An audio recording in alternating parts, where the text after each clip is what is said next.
네, 오늘 말씀은 에스더 9장, 에스더 9장 1절부터 19절까지입니다. 에스더 9장 1절부터 19절까지 이스라엘의 원수들의 멸망, 유다인 이스라엘의 원수들의 멸망을 기록하고 있습니다. 드디어 이제 D-Day라고 그러죠. 드디어 이제 그 조서에 적힌 그날 12월 13일, 아달월 곧 12월 13일이 다다랐고, 그때 대전투가 벌어졌다고 볼 수 있죠. 그러니까 유다인이 그 대적자들을 일방적으로 이렇게 친 것이 아니라, 또 대적자들도 칠 수 있으니까 나름대로 계산해가지고 이거 성산이 있겠다 싶으면 달라들겠죠. 그래서 많이 달라들었어요. 죽이려고.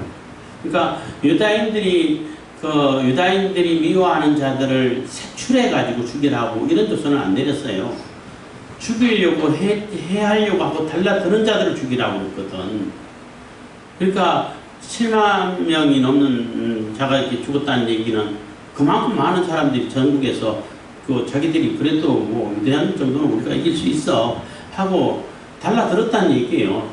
그래서 그들을 죽였고, 또 특히 도성 수산에서는 하루 더 연장해서 유대인들에게만, 이번에는 그러니까 13일에는 같이 쌍방에서 한 거고, 14일 이제 수산성에 다른 데는 이미 다 끝났고, 14일에는 수산성에서 유다인들만 못다 처리한 그 대적들, 어제 달라들던 그 대적들을 다 처리를 못했는데 하루 더 연장해서 마저 처리하게 해주세요 하는 그러한 요청을 했고, 또 왕이 또 허락해서 그래서 다 요청을 하고, 또 하만의 아들 열아들 이미 죽었는데 그 시체를 이렇게 달아서 이렇게 백성들에게 그 아들들의 시체를 달고 유다인들에게 대항하면 이 꼴이 난다, 뭐 이런 의미도 물론 있겠지만은, 그 하만의 아들들이 굉장히 권세를 부렸던 것 같아요.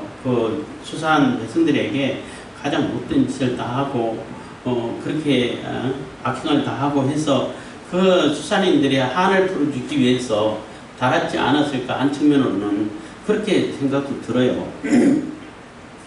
그래서 달고, 그래서 이제 전국에서는 13일 날 그 일을 다 끝내고 14일 날 모여서 그 승리의 잔치를 벌였고, 수산에서는 13일, 14일 날 이렇게 일을 했으니까, 척결 작업을 했으니까 15일에 모여서 잔치를 베풀고 했다는 것입니다. 그래서 이제 19장 20절부터는 이제 불임절이 그래서 이렇게 시작되었다라고 하는 내용이 나옵니다. 그래서 오늘은 1절부터 19절까지만 하겠습니다. 9장 1절입니다. 아달월 곧 2월 13일은 왕의 조명을 행하게 된 날이라. 유다인의 대적이 저희를 제어하기를 바랐더니 유다인이 도리어 자기를 미워하는 자를 제어하게 된 그날에서 유다인의 대적들이 저희를 제어하기를 바랐더니 한 얘기는 그들을 완전히 제압해서 자기들의 세상을 만들고, 또 유다인들을 다 제거해가지고 재산을 탈취하고 압류하고 군림하고 이렇게 하려고 했는데, 그렇게 하려고 달라들었다는 얘기예요. 공격해 왔다는 얘기예요. 그랬는데 오히려 유다인들이 도리어 그들을 이렇게 제어하고 다 이렇게 진멸하게 되는 그런 결과를 가져왔다는 겁니다. 사실 하만이 유다인들을 다 죽이라고 하는 그런 제비를 뽑아가지고 죽이라고 한 조서를 내렸을 때는 뭐 유다인들은 뭐 두려움을 떨 수밖에 없었죠. 그러다 이제 한 3개월 후라고 볼 수 있죠. 이제 한 바퀴 전국에 다 퍼질 때가는 3개월 정도 걸린다고 했으니까. 그 다음에 두 번째 조서를 받았을 때는 자기 방어권을 줘가지고 나에게 달라들고 해치려고 하는 사람들 똑같이 그들이 하려고 했던 대로 그대로 갚아줘라 라는 그러한 조서를 받았을 때 사기가 어디에 더 이게 사기가 높아지겠냐는 거죠. 유대인들에게 사기가 더 높아지죠. 처음에는 소심해 있다가, 그리고 유대인은 그래도 방어하는 위치에 있는 거예요. 왜냐하면은 내가 가가지고 색출해서 죽이는 것이 아니라 나를 공격해오는 자들을 죽여야 되니까, 죽이고 하니까 방어하는 입장이 있는 겁니다, 사실은. 근데 공격보다 방어가 사실 더 쉬워요. 더 힘이 덜 들어요. 그래서 이제 전쟁 연구하는 자들은 공격하려면은 그 공격해가는 그 대상의 그 군사력보다 한 3배 정도 넘어야, 3배 이상이 돼야, 최소한 3배는 돼야 공격해가지고 점령할 수 있게 된다는 거예요. 그만큼 어렵다는 거죠, 공격이.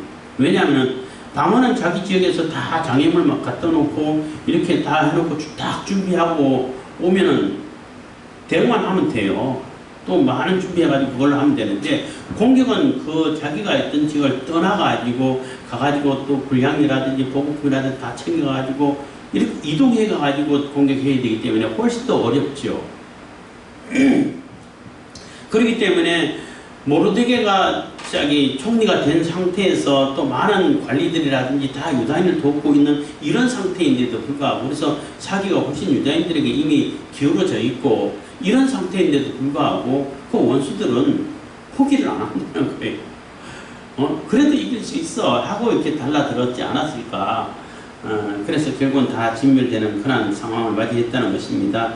2절, 유다인들이 아하수에로 왕의 각도 각읍에 모여 자기를 해하고자 하는 자를 죽이려 하니 모든 민족이 저희를 두려워하여 능히 막을 자가 없고. 그래서 그러한 일을 겪고 모든 민족들이 다 유다인들을 오히려 두려워하고 유다인, 친유다인이 될 수밖에 없고, 나는 아예 그냥 유다인이 되겠습니다, 개종을 해서 이렇게 하는 자도 많아졌다는 것입니다. 그래서 능히 막을 자가 없고 3절, 각도 모든 관원과 대신과 방백과 왕의 사물을 보는 자들이 모르드게를 두려워함으로 다 유다인을 도우니. 그래서 각도 모든 관원, 대신, 방백, 이 지도자급이죠. 그리고 관리자들이고 공무원들이고 왕의 사물을 보는 자들, 이렇게 법적인 관계, 이런 문제들을 보는 모든 관리들 다 포함된다는 거죠. 이런 자들이 모르드게를 두려워하기 때문에 유다인들을 다 도왔다는 거예요. 그래서 유다인들이 불편하지 않도록, 유다인들이 방어하고 자기 스스로 지키고 하기에 그게 이렇게 모자라지 않도록 지원도 해주고 이렇게 했다는 거예요. 그러니까 사실 이제 지금은 유다인들이 훨씬 더 사기가 높고 또 유리한 유리한 지점에 가 있다, 유리한 상황에 이렇게 놓여 있다고 볼 수 있는 것입니다. 4절, 모르드게가 왕궁에서 존귀하여 점점 창대하며 이 사람 모르드게의 영성이 각 도에 퍼지더라. 유다인이 칼로 그 모든 대적을 쳐서 도륙하고 진멸하고 자기를 미워하는 자에게 마음대로 행하고 유다인이 또 도성 수산에서 500인을 죽이고 멸하고 해서 이제 그 일을 해서 그 2절 보면은 유다인들이 아하수에로 왕의 각도 각읍에 모여 자기를 해하고자 하는 자를 죽이려 하니 모든 민족이 저희를 두려워하여 능히 막을 자가 없고. 그래서 그런 상황이 완전히 반전돼 가지고 유대인들이 훨씬 유리하고 모든 관원들이라든지 공무원들이라든지 관리들이라든지 방백 지도자급에 있는 자들이든지 다 유다인들이 지원하는 그런 세계로 바뀌었는데, 그러면 대적자들이 지금 싸워봐야 승산이 없겠다 이렇게 판단하는 게 정상이잖아요. 싸워봐야 내가 당할 수밖에 없는 상황이야. 이런 상황인데도 불구하고 그 상황하고 무릅쓰고 그래도 나는 이길 수 있어 하고 달라든다는 거예요. 달라들고. 참 그 악한 자들은 정말 집요하다 이런 생각을 할 수 있고, 요즘 우리가 생활하고 있는 신앙생활하는 가운데서 영적으로 해석을 하게 되면은, 영적인 측면에서 교훈을 찾으면은 그 악한 자들, 사탄의 세력, 그러한 세력들은 이미 자기가 패하여 이게 다 이렇게 패배했다는 것을 알고 있지만은 그래도 끝까지 성도들을 괴롭히고 달라들고 공격한다는 거예요. 이미 예수님으로 인해 가지고 사탄은 완전히 패배를 하고 이렇게 무주경에 갇혀있는, 사탄은 갇혀있는 상황이고, 사탄의 졸개 귀신들이 이제 쫓아다니면서 이제 간접적으로 이렇게 유혹을 하고 미혹을 하고 있는 그런 상황이라고 볼 수 있는데, 그렇게 해석할 수 있죠. 있는데, 그런 상황에서도 이미 싸워봐야 성도들하고 그 귀신 사탄의 세력들하고 싸워봐야 사탄의 세력이 진다는 것은 이미 결정이 났어요. 이미 정해졌다고. 그럼에도 불구하고 그러면은 이게 싸우면 안 되겠구나 하고 이제 몸을 낮추고 포기를 해야 되는데, 이 악한 세력들은 포기를 안 한다는 거예요. 자기가 이미 졌다는 것을 얘기하고 이미 판정이 나왔고 싸워봐야 진다는 거 알고, 그럼에도 불구하고 공격하고 달라든다는 거예요. 집요하다는 거죠. 그래서 그러한 사탄의 세력에 겁먹고 우리에게 환난이 닥쳐오고 또 뭐 사탄의 공격이 있고 해서 이제 안 되나 보다 포기하고, 그러면 그게 오히려 어리석음이 된다는 거예요. 바보가 된다는 거예요. 그럴 필요가 없다는 거예요. 이미 이겨놓은 전쟁이기 때문에, 이겨놓은 게임이기 때문에 그냥 가서 싸우기만 하면 된다는 거죠. 그런 이제 교훈을 찾을 수 있는 것입니다.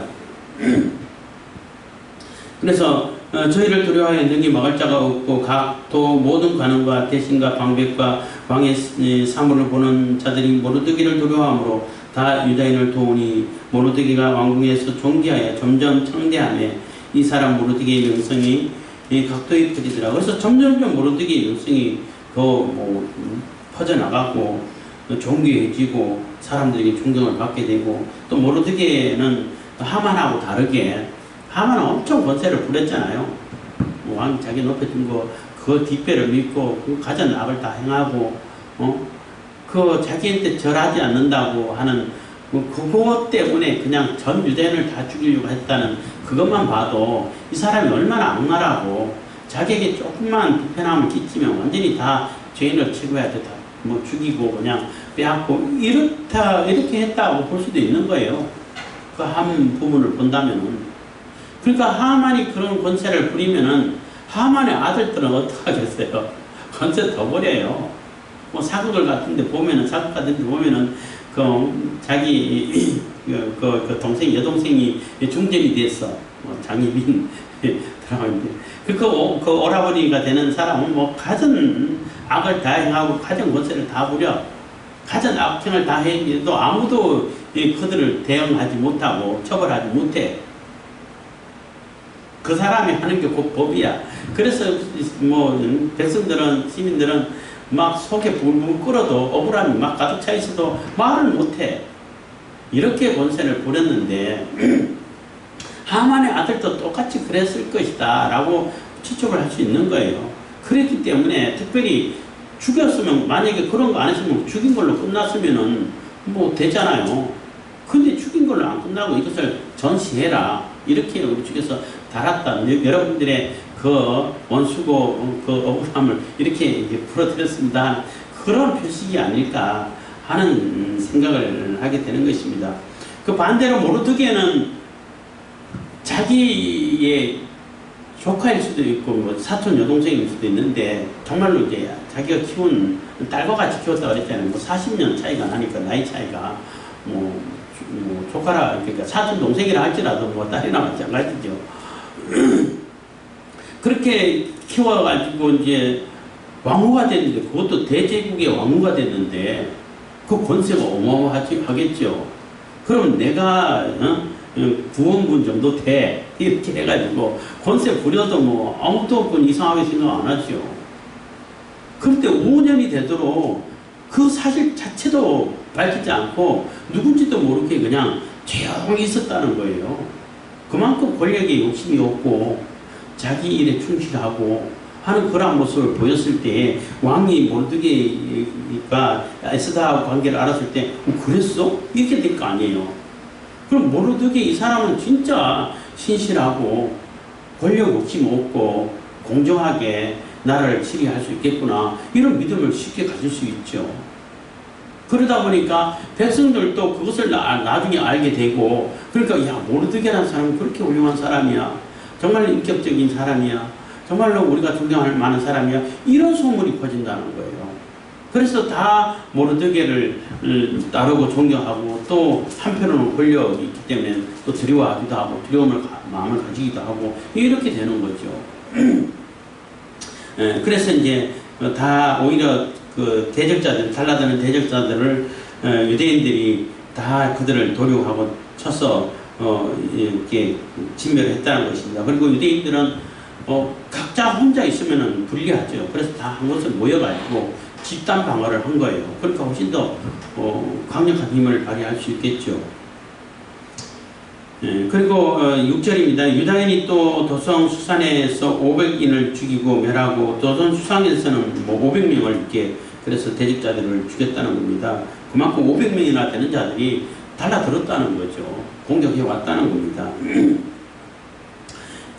그래서 7절은 이제 7절부터 10절까지는 7절부터 9절까지는 이제 그 하므다다의 손자의 유대인의 대적 하므다다의 아들 뭐 이렇게 했는데 그 하만의 10아들을 이름을 일일이 다 나열하고 기록하고 있어요.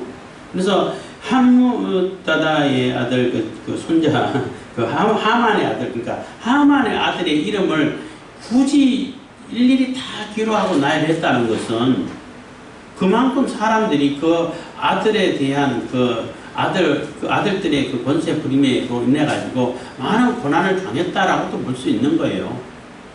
그래서 그 아들 이름을 다 이렇게 나열하고 그리고 또 이스라엘 입장에서는 유다인들 입장에서는 이 그 아말렉 후손자들 하만의 그 많은 아들들 그래서 많은 후손들이 부족할 수 있는 가능성을 다 차단시켰다는 얘기도 되는 거예요.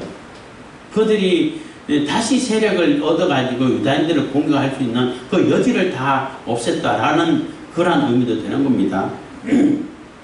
그래서 아들들의 이름을 다 이렇게 기록해 놓고 있는 것입니다. 10절입니다. 곧 하므다다의 손자의 유다인의 대적 하만의 10아들을 죽였으나 그 재산에는 손대지 아니하였더라. 그래서 이스라엘 백성들이 대적자들을 다 진멸했는데 재산은 그대로 내버려뒀다는 거예요. 이게 손대지 않았다는 거예요. 그 얘기는 뭐냐면 유대인들이 정당방위를 했고 그 재산이 탐나가지고 막 찾아가지고 죽이고 이러지 않았다는 얘기예요. 그 대적자들은 유다인들을 죽이고 재산 다 흡수려고 했지만은 유대인들도 그럴 권리는 있어요. 뺏어가도 다 챙겨가도 아무도 누구 의의를 제기할 사가 없어요. 왜냐하면 그렇게 하라고 했으니까. 그런데 재산은 손대지 않았다는 거예요. 그래서 유대인들은 우리가 그 대적자들을 죽이는 것은 그 대적자들이 우리를 공격해 왔기 때문에 죽인 것이지 그들의 재산이 탐나가지고 그 공격하지도 않았는데 우리가 그냥 그들을 학살하기 위해서 죽인 것 그런 게 아니라는 것을 얘기해 주고 있는 거예요. 그래서 재산에는 손대지 아니하였더라. 11절 그날의 도성 수산에서 도륙한 자의 수요를 왕께 구하니 그래서 도성 수상이 그 전체는 뭐 보고가 올라오면 오래 걸리죠. 오래 걸리지만은 수산 도성에 있는 상황은 도성 수산에 있는 그 상황은 그날 바로 이제 보고가 올라오죠. 그래서 왕께 고하니 12절 왕이 왕후 에스더에게 이르되 유다인이 도성 수산에서 이미 500인을 죽이고 멸하고 또 하만의 10아들을 죽였으니 왕의 다른 도에서는 어떠하겠느냐 이제 그대의 소청이 무엇이뇨 또 허락하겠노라 그대의 요구가 무엇이뇨 또 시행하겠노라 해서 왕이 그 상황을 보고 500이나 죽였고 또 하만의 아들 10아들 다 죽였고 이렇기 때문에 이 정도면은 또 뭐 이렇게 되지 않았을까? 이 정도면은 뭐 원한이 풀리지 않았을까? 그래도 뭐 또 원한이 있냐? 그래도 내가 더더러 이렇게 이제 약간 의시되는 그러한 모습. 그래도 뭐 이미 다 원수 갚았고 그 원한을 풀리지 않았을까? 이 정도로 했으면은. 그래도 또 소원이 있으면 내가 다들 이렇게 다 원하는 대로 다 들어줄 거야. 이렇게 이제 왕이 좀 이제 왕한테 의시되는 그런 모습이기도 합니다. 그러니까 에스더가 왕이 가로되 13절 에스더가 가로되 왕이 만일 선히 여기시거든 수산에 거하는 유다인으로 내일 또 오늘날 조서대로 행하게 하시고 하만의 10아들의 시체를 나무에 달게 하소서. 그래서 그러니까 에스더가 요구를 하라고 하니까 소원을 얘기하는 거예요. 하루 더 허락해 주세요.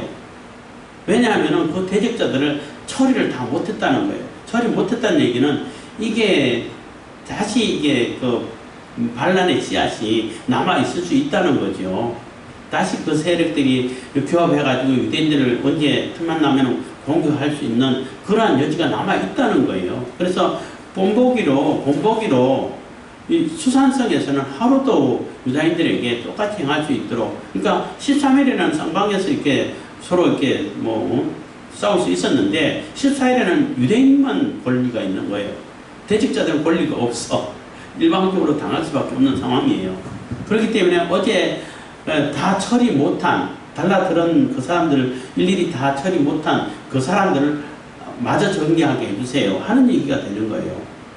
뭐 색출해가지고 죽이는 건 아니고, 분명히 어제 공격해왔던 그런 자들 다 처리 못한 것을 처리하게 해주고, 하만의 열아들을 나무에 달아서 높이 달아가지고 이렇게 하만의 열아들이 다 처형됐다라는 것을 보여주게 해주십시오 하는 거예요. 이거는 광고잖아요. 사람들에게 보라는 거잖아. 그래서 이 열아들이 나무에 달려서 죽어서 나무에 달렸다는 얘기는 더 이상 이 열아들처럼 그 유대인들에게 대항하지 마, 뭐 이런 유대인들 입장에서 그런 의미가 들어있겠죠. 대항하게 되면 이렇게 될 거야 하는 의미도 있겠지만, 아까 말씀드린 것처럼 수산에 있는 많은 사람들이 이 열나들로 인해 가지고 얼마나 그 권세에 눌려서 어려움을 당하고 억울한 일을 많이 당하고 원수처럼 속으로 오는 분노를 가지고 있던 그러한 수산성인 사람들이 있었을 거란 얘기죠. 그러니까 달아서 너희들의 원수를 우리가 갚아줬어, 이런 의미도 있을 수 있다는 겁니다.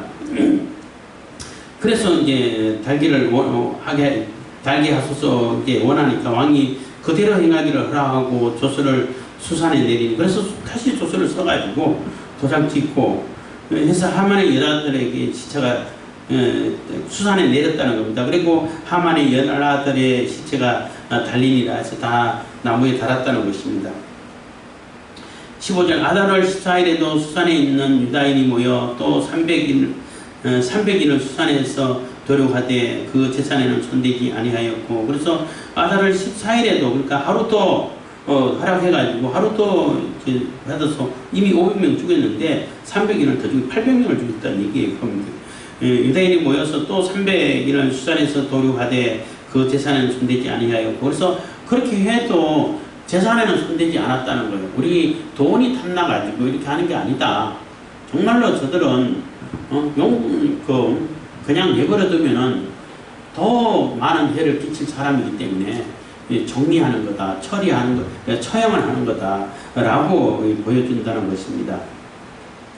16절, 왕의 각 도에 있는 다른 유다인들이 모여 스스로 생명을 보호하여 모여가지고 같이 집단 방어를 했다는 거죠. 그게 가장 안전하죠. 개별적으로 하면은 혼자 아무리 잘 싸워도 수십 명이 때로 달라들면 당할 수밖에 없는데, 그래서 집단 방어를 해야 되는 거죠. 스스로 생명을 보호하여 대적에게서 벗어나며 자기를 미워하는 자 7만 5천인을 도륙하되 그 재산에는 손대지 아니하였더라. 그래서 수산에 있는 그 유대인들도 마찬가지고 전국에 퍼져 있는 유대인들도 마찬가지고 그들을 다 이렇게 제압을 하고 진멸을 하긴 했는데 손대지 않았다는 거예요. 그리고 여기서 말하는 진멸한다는 얘기는 하나님께 드려진다는 뜻이 있어요. 여리고성을 이렇게 치고 진멸할 때 같은 이렇게 단어를 썼는데, 그러니까 하나님께 드려지는 자들이기 때문에 다 이렇게 제거를 하고 진멸을 하는 거예요. 하고 재산에는 손대지, 하나님 거니까 손대면 안 되는 거죠. 그래서 여리고성 진멸해가지고 점령해서 갔을 때 절대 다 하나님께 드려진 거기 때문에 불에 타는 건 다 태우고 불에 안 타는 것은 하나님 성전의 창고에 보관해라 했는데, 그 아간이 탐나서 몰래 훔치다가 또 이게 진벌을 당하고 했잖아요. 그래서 그거 손대면 안 되는 거예요. 그래서 유대인들은 이 전쟁이 하나님께 드려지는 전쟁이라고 생각하는 거예요.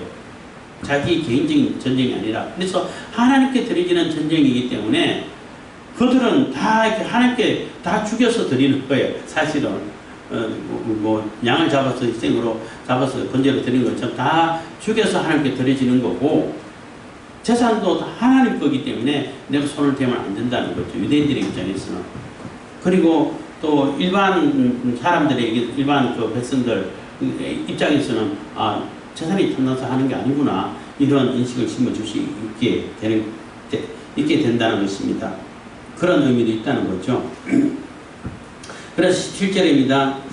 아달월 13일에 그 일을 행하였고 14일에 쉬며 그날의 잔치를 베풀어 즐겼고, 이거는 수산에 있는 유다인들이 아니고 이 수산성 밖에 그 전국 전도에 있는 그러한 유다인들의 상황이에요. 그래서 그날은 13일에 그 대적과 싸우고 14일에는 쉬면서 승리의 잔치를 벌였다는 것입니다. 18절 수산에 거한 유다인은 13일과 14일에 모였고 15일에 쉬며 이날에 잔치를 베풀어 즐긴지라. 그래서 13일, 14일 이렇게 또 이렇게 진멸을 하고 15일에 모여가지고 잔치를 베풀고 또 이렇게 승리의 축배를 들었다는 것입니다.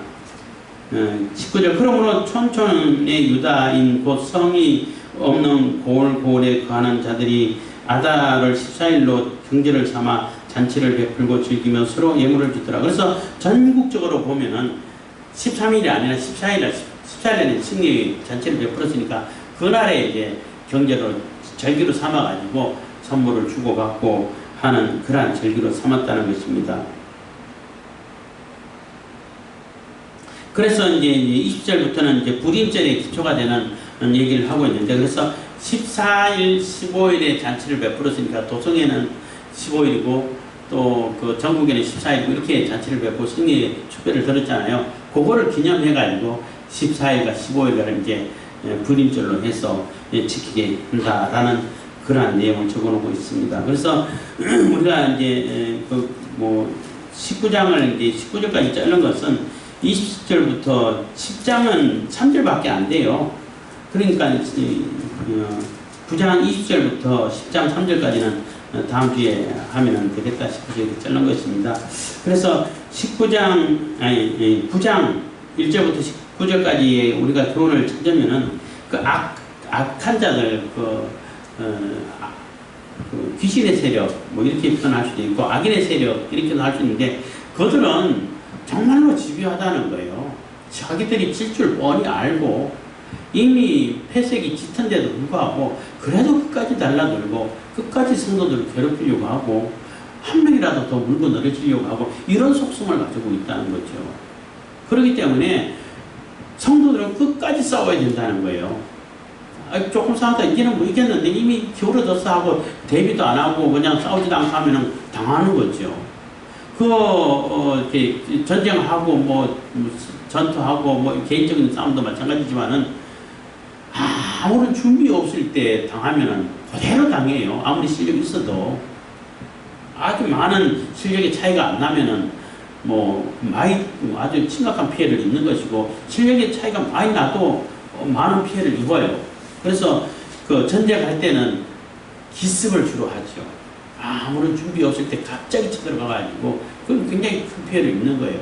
그래서 일본이 진주만 기습할 때도 기습을 한 거잖아요.